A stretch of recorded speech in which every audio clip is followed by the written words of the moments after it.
Anyway সন্ধেবেলায় মা বানিয়েছিল নলেন গুড়ের পায়েস। আর পায়েস খেতে তো ভাবি ভীষণ ভালোবাসে।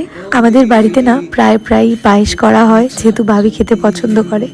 তো যাই হোক, আজকে আমি একটু গোকুল পিঠে বানাচ্ছিলাম। অনেক দিন ধরে ভাবছি যে শীত তো চলেই যাচ্ছে, এবার পিঠেটা বানানো দরকার। তো সন্ধ্যে থেকেই মোটামুটি প্রিপারেশন স্টার্ট করে দিয়েছিলাম।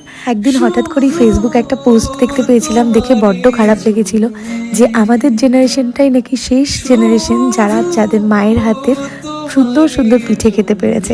আমাদের ছেলেমেয়েরা নাকি সেটা পারবে না। বাট এই কথাটা একদমই ভুল, কারণ আমি আজ প্রথমবার গোকুল পিঠে বানালাম। বাট খেয়ে সবাই ভীষণ প্রশংসা করেছে। সব থেকে ইম্পর্টেন্ট হলো ইচ্ছা শক্তি। ইচ্ছা থাকলে তুমি সব কিছুই করতে পারবে।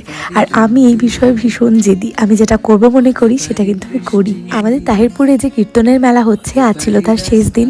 তো বাবি গিয়েছিল ওর মনা দাদানির সঙ্গে মেলায় ঘুরতে। ছোটবেলা থেকে এখনো পর্যন্ত কীর্তনের মেলায় একদিনও যাইনি এরকমটা হয়নি। বাট এই বছরটা আমি একটা দিনও কীর্তনের মেলায় যাইনি।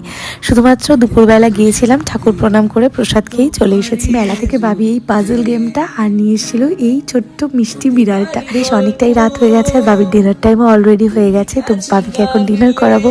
দেখা হচ্ছে তোমাদের সাথে নেক্সট মিনি ব্লগে। Till then stay tuned and stay connected.